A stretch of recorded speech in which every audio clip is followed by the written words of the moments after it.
Hello everyone, my name is Divakar Chaudhary. I'm working as an assistant professor in Department of Management at GL Bajaj Institute of Technology and Management, Greater Noida. I'll be taking the export-import documentation subject, in which I'll be covering the lecture 3 of Unit 1 today. Let's move on with it. Preliminaries of export is our first topic. What do we understand by preliminaries of export? Starting an export business is not an easy task. It needs the proper guidelines and understanding of the foreign market.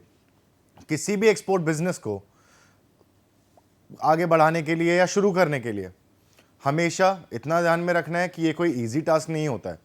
तो इसके लिए एक proper guidelines आपको follow करना बहुत ज़रूरी है, जो कि ये है, and understanding of the foreign market. Foreign market की समझ होना बहुत ज़रूरी है। क्या मार्केट में अभी डिमांड है, क्या चल रहा है, क्या रूल्स एंड रेगुलेशन, क्या गाइडलाइंस हमें फॉलो करके वहाँ तक पहुँचना है। तो ये सब चीज़ें ध्यान में रखना बहुत इंपॉर्टेंट है। The base of every successful business is proper planning and proper knowledge of all the aspects of the business. किसी भी सक्सेसफुल बिजनेस का बेस क्या होता है? किसी भी सक्सेसफुल बिजनेस का बेस होता है उसका प्रॉपर प्लानिंग, स्ट्रक्चर और प्रॉपर उसके बारे में जानकारी। अगर आपको प्रॉपर जानकारी नहीं है किसी भी बिजनेस के बारे में जो कि आप करना चाह रहे हैं, तो वो सक्सेसफुल नहीं हो सकता, क्योंकि कहीं ना कहीं आप कुछ छूटेगा या कोई भी पॉइंट होगा जिसको आप कवर नहीं कर पाएंगे। तो उसके बारे में प्रॉपर जानकारी होना बहुत ही इंपॉर्टेंट है। और प्रॉपर प्लानिंग, कैसे आपको आगे बढ़ना है, कैसे एक बाय स्टेप प्रोसीजर होता है, उसको प्रॉपरली प्रोसेस को फॉलो करना बहुत ज़रूरी है। इसलिए उसका प्लानिंग ध्यान में रखना बहुत ही इंपॉर्टेंट होता है। तो प्रॉपर प्लानिंग और प्रॉपर नॉलेज किसी भी सक्सेसफुल बिजनेस का बेस होता है। Now let's move on to the next slide. Preliminaries क्या क्या होती है उनको जानेंगे। So these are the preliminaries that should consider before starting an export business. किसी भी एक्सपोर्ट बिजनेस को आगे बढ़ाने के लिए हमेशा इन पॉइंट्स को ध्यान में रखना बहुत ज़रूरी है। जैसे सिलेक्शन ऑफ बिजनेस, बिजनेस कौन सा करना चाहेंगे, कौन से बिजनेस को आप आगे परस्यू करना चाहेंगे, तो उसका ध्यान रखना बहुत इंपॉर्टेंट है। Selection of mode of operation, क्या ऑपरेशन का मोड होगा, कैसे उसका प्रोसेस आगे बढ़ेगा, कैसे कहाँ पे मैन्युफैक्चर होगा, कहाँ से खरीदना होगा, कहाँ पे आगे भेजना होगा, वो चीज़ का ध्यान रखना, सारा work flow. Selection of name of the business, जो भी आप बिजनेस करेंगे उसका नाम क्या रखना होगा, क्या नाम रहेगा उस बिजनेस का, तो उसका ध्यान रखना बहुत इंपॉर्टेंट है। सिलेक्शन ऑफ प्रोडक्ट, कौन से प्रोडक्ट के ऊपर आप बिजनेस करेंगे, कौन सा प्रोडक्ट है जिसको आप मार्केट में लॉन्च करना चाहेंगे या सेल करना चाहेंगे, एक्सपोर्ट करना चाहेंगे, उसका ध्यान रखना। Select effective way of business correspondence, कैसे उस बिजनेस को, वर्क फ्लो को आगे डिस्कस करके कैसे अट्रैक्टिव बनाएंगे, उसके बारे में जानेंगे। सिलेक्शन ऑफ मार्केट्स, कौन से आपके टारगेट मार्केट रहेंगे, उनका ध्यान रखना। सिलेक्शन ऑफ प्रोस्पेक्टिव बायर्स, कौन बायर्स हो सकते हैं अच्छे, उनके बारे में। Selection of channel of distribution, कैसे कैसे हम लोग डिस्ट्रीब्यूशन चैनल को फॉलो करेंगे, कौन सा मोड यूज़ करेंगे, मोड ऑफ डिस्ट्रीब्यूशन, कैसे लोगों तक पहुंचाएंगे, उसका ध्यान रखना। Understanding risk in international trade, क्या रिस्क होंगे इंटरनेशनल ट्रेडिंग में, वो जानने बहुत इंपॉर्टेंट है। तो इन सब के बारे में जानते हैं, आगे बढ़ते हैं। Selection of a business, selection of a business से क्या जानेंगे? The first and the foremost important thing for a prospective exporter have to decide about the kind of business for export. The proper selection of business will depend upon ability to finance, capacity to bear the risk, desire to exercise control over the business, nature of regulatory framework applicable to you. अब इससे हम क्या समझते हैं? किसी भी prospective exporter के लिए क्या डिसाइड करना बहुत इंपॉर्टेंट है कि वो किस तरह का एक्सपोर्ट करना चाहता है, कौन सा बिजनेस वो एक्सपोर्टिंग में उतारना चाहता है, तो उसको ये जानना बहुत इंपॉर्टेंट है। तो उसका सिलेक्शन किस चीज़ों पे बेस होगा? एबिलिटी टू रेज फाइनेंस, कितना पैसा कहाँ से आएगा, कितना पैसा यूज़ होगा, कितना कैपिटल हम लोग यूज़ करेंगे उस बिजनेस को आगे परस्यू करने के लिए। तो वो चीज़ें ध्यान में रखना बहुत इंपॉर्टेंट है कि finance, ability to raise finance, कि कितना उसमें क्षमता है फाइनेंस को उठाने की। Capacity to bear the risk, कितना कैपेसिटी है रिस्क लेने की कि हमें इस अमाउंट तक, जैसे कोई चॉकलेट है, मुझे पता है कि वो 10 रुपए की है, तो मैं उस चॉकलेट को खरीदना चाहूँगा, लेकिन मेरी जेब में सिर्फ 12 रुपए है, तो मेरे को ये पता होना चाहिए कि हाँ, अगर मैं 10 रुपए की चॉकलेट ले लूंगा तो मेरे पास सिर्फ 2 ही रुपए बच रहे हैं, तो क्या मैं 2 रुपए का ये 10 रुपए की चॉकलेट लेने का रिस्क ले पाऊंगा कि मेरी जेब में सिर्फ 2 ही रुपए बचेंगे? अगर मेरी जेब में 10 रुपए होते, अगर मैं 10 के 10 की चॉकलेट ले लूं, अब मेरी जेब में एक भी रुपए नहीं बचा, तो इस आगे मैं क्या करूंगा कि मैं बाद में चॉकलेट कैसे खरीदूंगा? तो वो चीज का ध्यान रखना बहुत इंपॉर्टेंट है कि कितना कैपेसिटी है मेरे पास रिस्क लेने की, वो अंडरस्टैंड करना बहुत इंपॉर्टेंट है। Exercise control over the business, कैसे बिजनेस को मैनेज करेंगे स्टेप बाय स्टेप, उनको पता होना चाहिए कहाँ पे क्या चीज़ होगी, कैसे ऑपरेशन होगा, प्रॉपर प्लानिंग, प्रॉपर मैनेजमेंट होना बहुत इंपॉर्टेंट है, उस चीज़ का ध्यान रखें। Nature of regulatory framework applicable to you, उन्हें ये समझना बहुत ज़रूरी है कि किस तरह का फ्रेमवर्क हमें उनको फॉलो करना होगा उस बिजनेस को आगे बढ़ाने के लिए, उस बिजनेस का सिलेक्शन के लिए। ये हो गया selection of business. Next move on to the next topic, selection mode of operation. Selection mode of operation से क्या समझते हैं कि आप एक्सपोर्ट कई वेज में कर सकते हैं। जैसे कि ले लेते हैं पहला, be a merchant exporter. Merchant exporter क्या करता है? मर्चेंट एक्सपोर्टर होता है जो एक्चुअल मैन्युफैक्चरर से गुड खरीदता है और उनको एक्सपोर्ट कर देता है, उसे कहते हैं मर्चेंट एक्सपोर्टर। जैसे कि यहां पे मैंने डिफाइन किया है merchant exporter, by this you can buy the goods from actual manufacturers and then export these goods. जो भी मैन्युफैक्चरर हैं जो एक्चुअली उसको गुड्स को प्रोड्यूस कर रहे हैं, मैन्युफैक्चर कर रहे हैं, तो उनसे डायरेक्टली हम खरीदेंगे और हम बेच देंगे, तो उसे कहेंगे हम मर्चेंट एक्सपोर्टर, तभी हम मर्चेंट एक्सपोर्टर कहलाएंगे। Be a manufacturer. अब मैन्युफैक्चरर बनने के लिए क्या करना है?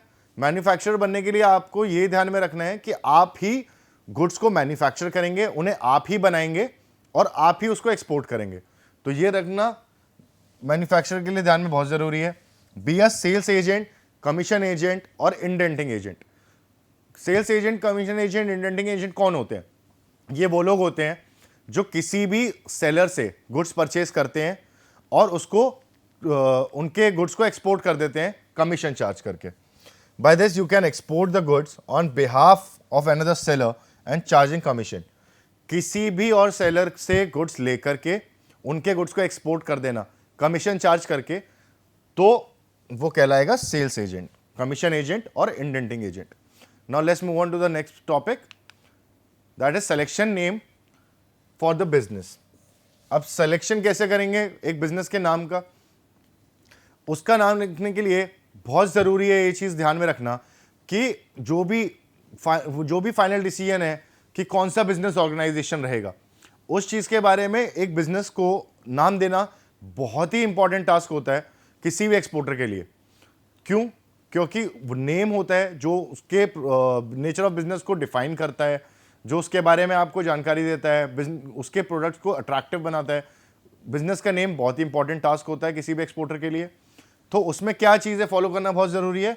The name and style should be attractive, short, meaningful and indicating the nature of business. किसी भी बिजनेस के नाम को रखने के लिए हमें हमेशा ध्यान में रखना है कि उसका नाम जो भी रखा जाए उसका स्टाइल परफेक्ट हो, अट्रैक्टिव हो काफ़ी, ताकि लोगों को अट्रैक्ट कर सके, तब ताकि बायर्स उसमें और इंटरेस्ट लें। छोटा हो, ज़्यादा लंबा ना हो, क्योंकि जितना ज़्यादा लंबा रहेगा वो उतना इंटरेस्टिंग नहीं होता है, तो लोगों को इतना ज़्यादा वो अट्रैक्ट नहीं कर पाएगा। मीनिंगफुल हो, जो उसको अच्छे से डिफाइन कर सके, उसके बारे में अच्छे से जानकारी दे, ताकि लोग समझ सकें कि वो चीज़ है क्या, किस तरह का बिजनेस है, क्या प्रोडक्ट है, और उसको नेचर ऑफ बिजनेस किस तरह का बिजनेस है उसको एक्सप्लेन कर पाए, थोड़ा सा और क्लियर बता पाए। तो उस चीज़ के रिलेटेड आपको नाम रखना है बिजनेस का। Now let's move on to the next topic, selection of product. Product कैसे सेलेक्ट करेंगे? It's important that you know the products you are selling. So if you have a particular interest in a certain product that you are familiar with, this will bode you well when it comes to sell.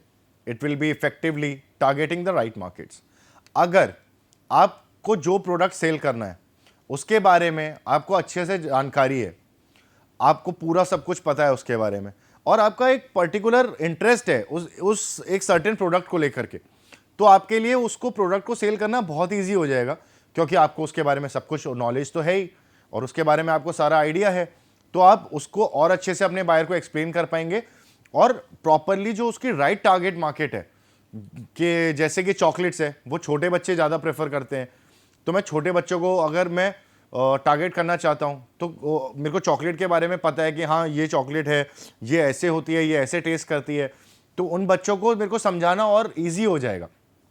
तो वही चीज़ है, जैसे आपको product की knowledge है और आपको certain interest है एक पर्टिकुलर प्रोडक्ट के अंदर, तो उसको बेचना बहुत ही ईजी हो जाएगा आपके लिए, क्योंकि आप उसको अच्छे से बायर को एक्सप्लेन करेंगे, वो अच्छे से इंटरेस्ट लेके उसको परचेस करेंगे।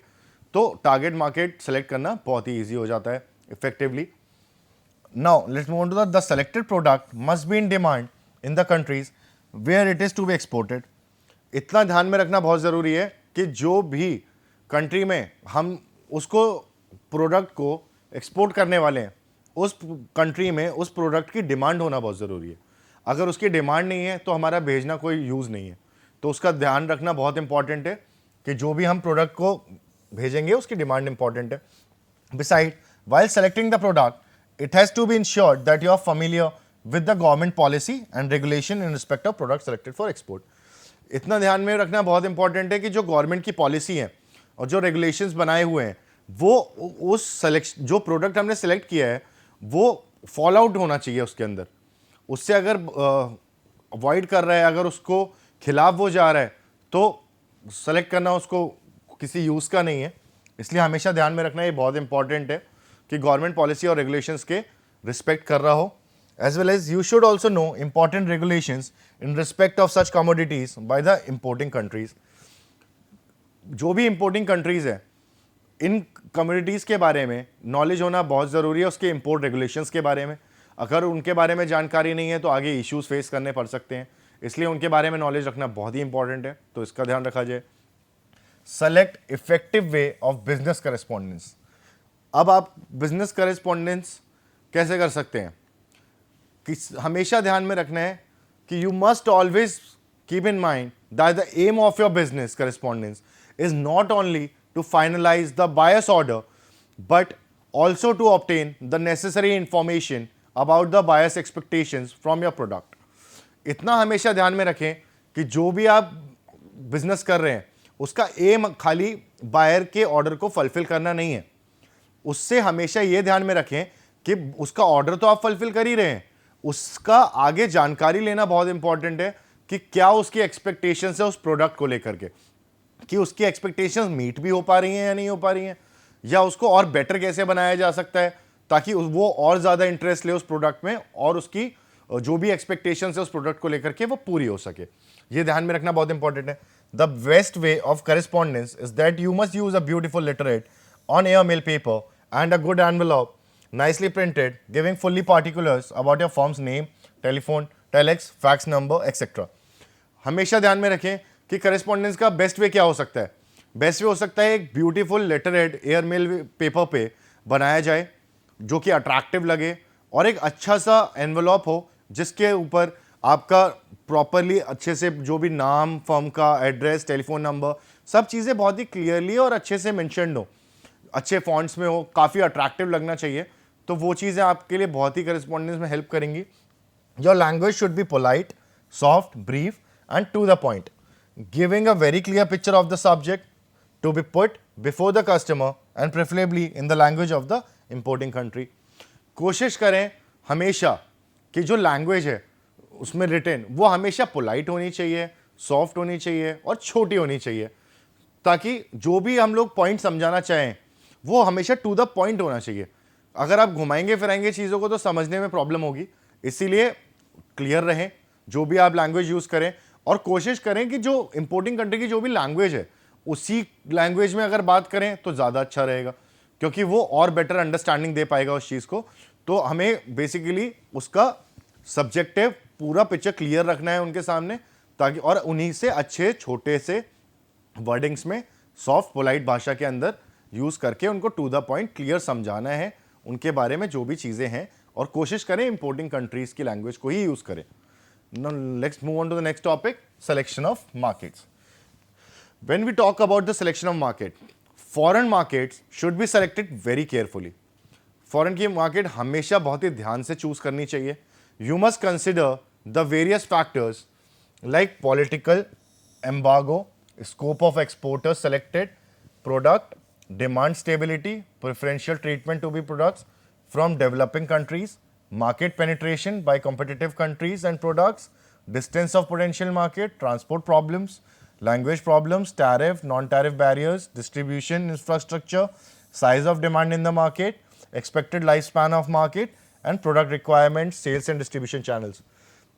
किसी भी मार्केट को सिलेक्ट करने के लिए इन सारे पॉइंट्स का ध्यान में रखना बहुत ही इंपॉर्टेंट है कि कोई पॉलिटिकल इश्यूज ना फेस करने पड़े, या एक एक्सपोर्टर है उसने एक डेफिनेट प्रोडक्ट सेलेक्ट किया है, उसमें कोई इशू तो नहीं है, उसकी डिमांड है या नहीं है, आज डिमांड है कल नहीं रही तो भी इश्यूज फेस करने पड़ेंगे, कि प्रॉपरली उस प्रोडक्ट को ट्रीटमेंट जो भी ज़रूरत पड़ेगी डेवलपिंग कंट्रीज़ में वो दे पाएंगे या नहीं दे पाएंगे, जो भी कम्पिटिटिव कंट्रीज़ या प्रोडक्ट्स हैं वो उनके साथ मीटअप हो पा रही है एक्सपेक्टेशंस या नहीं, पोटेंशियल मार्केट का डिस्टेंस आसपास है या दूर है वो सब ध्यान में रखना ज़रूरी है, ट्रांसपोर्टेशन इश्यूज आएंगे नहीं आएंगे वो ध्यान में रखना इंपॉर्टेंट है, language issues, size of demand क्या है, कोई डिस्ट्रीब्यूशन इंफ्रास्ट्रक्चर में कोई प्रॉब्लम, ये सब ध्यान में रखना बहुत इंपॉर्टेंट है.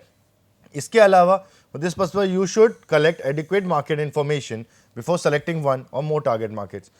किसी भी एक टारगेट मार्केट को या ज़्यादा टारगेट मार्केट को सेलेक्ट करने के लिए प्रॉपर अमाउंट में एक एडिक्वेट मार्केट इंफॉर्मेशन होना बहुत ही इंपॉर्टेंट है ताकि ये सारे इश्यूज फेस ना करने पड़े. Now let's move on.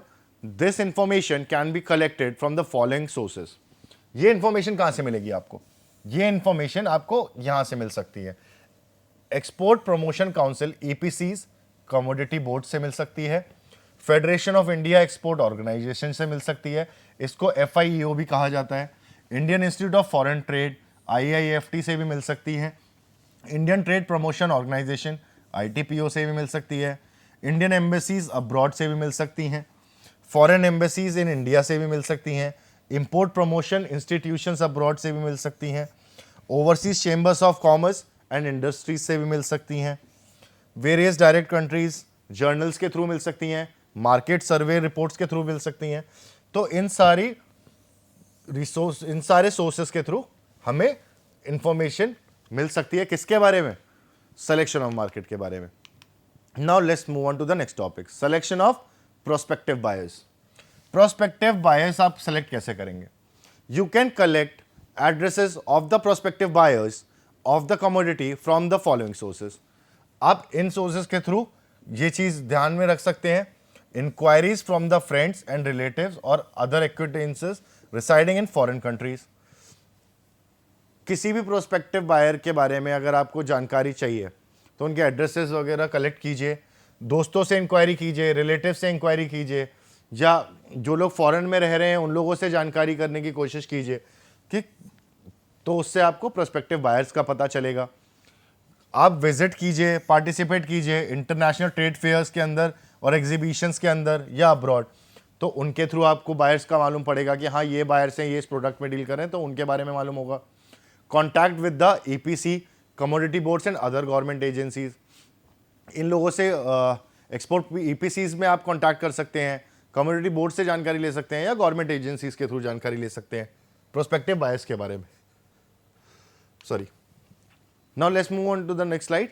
Collecting addresses from various private Indian publications directories available on cost at Jain Book Agency, C9, Connaught Place, New Delhi. This is the number. आप यहाँ से भी प्राइवेट इंडियन पब्लिकेशंस डायरेक्टरीज ले सकते हैं जो कि on cost available है जेन बुक एजेंसीज पर.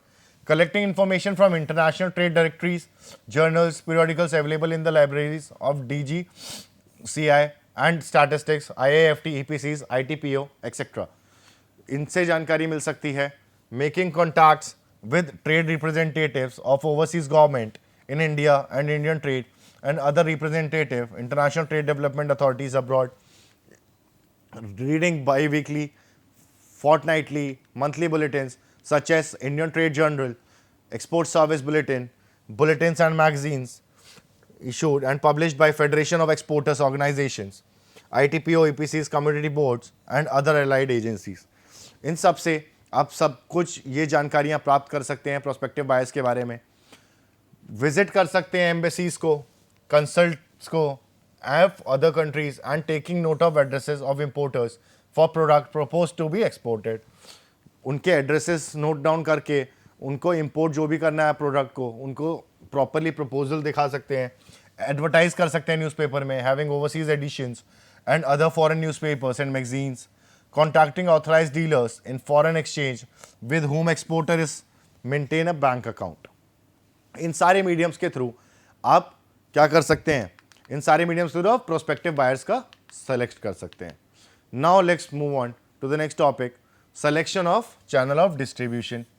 अब चैनल ऑफ डिस्ट्रीब्यूशन कैसे सेलेक्ट करेंगे, उसको सेलेक्ट करने के लिए आप इनको फॉलो कर सकते हैं। Export through export consortia, export through canalising agencies, export through other established merchant exporters और एक्सपोर्ट हाउसेस और ट्रेडिंग हाउसेस।